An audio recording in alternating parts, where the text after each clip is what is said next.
The CBS Sports All-America Team is live on CBSSports.com right now. You can go and check it out. The SEC and the Big Ten both dominate the list, combining for half of all of the selections. Real quickly, I'll just run down the first team. Bryce Young at quarterback, Kenneth Walker and Breece Hall are your running backs. Wide receivers, Jamison Williams from Alabama, David Bell from Purdue, Brock Bowers, the freshman from Georgia, getting the nod at tight end. Your offensive line, which, by the way, for our team, we do one center and then 4 offensive linemen rather than splitting by position. Tyler Linderbaum, Darian Kennard, Evan Neal, Ike Ekwonu, and Nicholas Petit-Frere on the offensive line. Defense, Aiden Hutchinson, Jordan Davis, Jermaine Johnson, DeMarvin Leal. The linebacker position, Will Anderson from Alabama, Nakobe Dean from Georgia, Devin Lloyd from Utah, Ahmad Sauce Gardner from Cincinnati at corner. Opposite him, Riley Moss. And then we do break up cornerbacks and safeties. Our safeties are Verone McKinley and Jaquan Brisker. Special teams, Jake Moody from Michigan gets our kicker. Matt Ariza from San Diego State at punter. Bam Knight from NC State at kick returner. Britton Covey at punt returner. And Marcus Jones, the talented return specialist from Houston, who also plays cornerback, gets our all-purpose nod. The unanimous selections, Kenneth Walker at the running back position, Tyler Linderbaum at center, Aiden Hutchinson on the defensive line, Will Anderson at linebacker, and Matt Ariza at the kick returner position. So as you looked at this ballot process, let's start with what were some of the easiest selections for you, and did they line up with the final team? The easiest selection was first team center. Tyler Linderbaum, no question about it. And then I put Lindstrom from Boston College as my number 2, and then it was easy. That was one of the easiest positions for me to figure out on the entire ballot. Yeah, no, that was I would have bet any amount of money that our first team center was going to be unanimous, and it was going to be Linderbaum, because it's not often you see centers get projected as like top 10 NFL draft picks, which to me seems wild, but he is that good. As far as overall, I feel like the most difficult position was receiver. In fact, I think that you and I should petition our editors from this point to have 3 receivers in the starting line for the first team and second team instead of just 2, considering that's what most offenses do these days. But that was yes. This without a doubt, we should have 3. Only being able to list for the first and second team ballot, only being able to list 4 receivers was like, Jesus. I feel like it was more difficult than the Heisman. Am I the asshole for thinking that Chris Olave deserved a spot, even though, I don't know, he still kind of felt like one of the best wide receivers in the country? Yeah, but he didn't make my ballot. And that's my 4 receivers were Jamison Williams, Jackson Smith-Njigba, Jordan Addison, and David Bell. Yeah. It's like I couldn't put all 3 Ohio State guys on there, and I felt like those other guys all deserved it. That's the thing. There's really no wrong answer. And you can say the same thing about running backs too. Okay, so what'd you do for running back? Because Kenneth Walker and Breece Hall were the 2 that ended up making it. I had Sincere McCormick on there. I had Hassan Haskins on there. By the way, for the listeners, we got to pick 4 running backs and 4 wide receivers. And like Tom said, good luck trying to figure out, you might feel really good. Obviously, Kenneth Walker was a unanimous selection. He was my RB1. He was, everyone's pick either at RB1 or RB2. But, Tyler Algier from BYU. Algier was on mine, yeah. Yeah. I did not include Hassan Haskins in mine. He was in the running, but him and Corum were splitting duties for most of the season, and he kind of finished strong. And, that 5 touchdowns against Ohio State kind of really inflated the touchdown total there. And then man set a record. I know. No, I'm not saying he doesn't deserve it. I'm just saying this is one of those things, because this is the same thing. There are a lot of really good options, and I can only list 4. But so Hassan did not make the final cut, and Sincere didn't make the final cut for me either, because he racked up a ton of yards and was good. It's just he's doing it against Conference USA defenses, so there has to be some kind of, in my mind, when it came to tiebreakers, there was the SOS component, just like the playoff uses, I guess. But I had Tyler Algier on there in the second team. I had Tyler Beatty from Mizzou on there as my second team. He really finished well for a team that was struggling, and he was doing it against SEC players. I did not have Brock Bowers as my tight end number 1. I didn't have him as my number 2. I had him in consideration for freshman of the year, but there was another freshman that I gave the nod to. Those awards are going to come out on Thursday, by the way. I had Isaiah Likely from Coastal Carolina and Jelani Woods from Virginia. That's my tight end 1 and tight end 2. I had Trey McBride from Colorado State as my tight end 1 and Bowers as tight end 2. It's a lot of, I mean, this is tough. Everyone talks about, and we're going to get to the Heisman discussion in a little bit, but you have to sit down and make some tough selections between very, very good players when you're filling out a ballot like this. Mm-hmm. And I made a decision that, I mean, this was partially, I knew this player was going to be first team because I knew everybody was going to put him on their first team, and I didn't put him on mine at all.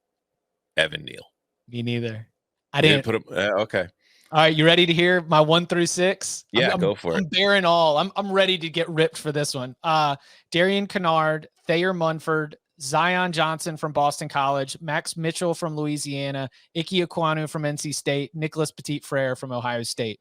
2 from Ohio State, Kennard obviously from Kentucky, Zion Johnson, Ike Ekwonu, and then Max Mitchell from Louisiana. Ike Ekwonu, Darian Kennard, Zion Johnson, Nicholas Petit-Frere, Jackson Kirkland from Washington, and Daniel Falele from Minnesota. I don't know if we talk about Alabama's offensive line as being an issue for the entire season. I understand that Evan Neal as an individual is fantastic. And yes, you do have clips of Evan Neal putting some defenders on absolute skates. But if we are judging based on your performance this season, and I'm guilty of it too. I mean, we've been filling out these All-America ballots for more than a decade. Sometimes I do, especially on the offensive line, lean on a little bit more of like talent evaluation, who's better. But I feel more confident with this year, with this ballot, that I looked at those players that I put on there and I was like, no, I saw them individually make a difference in their team's success. Yeah. Like as a prospect, like when Evan Neal goes in the top 10 of the draft next spring, I'm not going to question it because he is the best offensive lineman on Alabama's offensive line. And he is a tremendous talent and a tremendous prospect.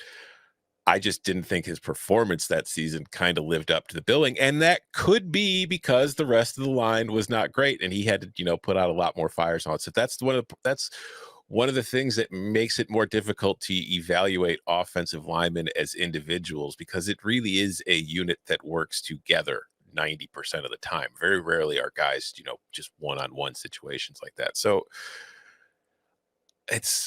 like I said, he's good. He's a very good player. He's the best player on that offensive line. I just didn't think from what I saw. And, when I watch this stuff, that's where I focus. I watch the lines more than anything. He was not one of the 6 most impressive players on a regular basis that I saw all season long.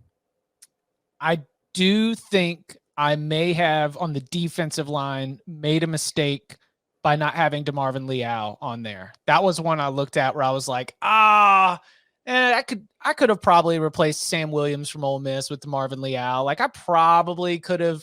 Like Kayvon Thibodeau missed a lot of time. Like if I wanted to swap him out for DeMarvin Leal, that would have been fair. I feel like that was maybe a miss on my part. That was my choice for my 6th was Thibodeau or Leal, and they're both very, very, very, very, very good. Thibodeau missed a bunch of time. Leal is very good. I went with Thibodeau just because I do think that he is, like, when he's on the field, that's the only thing the other offense cares about. You know what I mean? Yes. And he's never in the same place. He lines up all over the place. He does so many different things. Like, I think Kayvon Thibodeau is somebody who might be one of the first picks in the NFL draft. He's going to go on to the NFL, and he'll be considered a bust by some people because he's not, like, getting 15 sacks per season. And that's kind of what everybody expects from a pass rusher. To me, he's just a complete defensive player.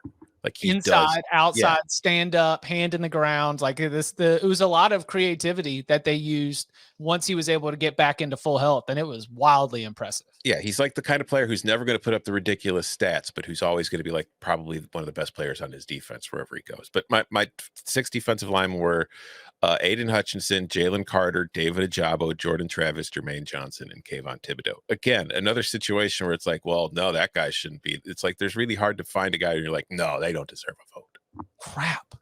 Did I overshoot? Did I get over my skis with Karlaftis? No. Okay. All right. Karlaftis is again. There's a lot of that's really good another, players. that's another, like, numbers doesn't exactly always tie up to what I saw when I watched Purdue's defense play against some of the best teams in the country and watch him just be an absolute force. Everybody's lining up to get a chip on George Karlaftis. Like that's really the opposing offensive line's plan. It's like, all right, everybody hit that guy at least once per play. Yeah, man's getting triple teamed. Come on. Yeah, I had Karlaftis, Hutchinson, DL1, no question about it.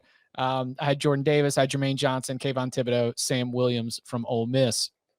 At the linebacker position, it was really, really easy for me to get to 4 without even blinking an eye. With Anderson, Nakobe Dean, David Ajabo, Devin Lloyd.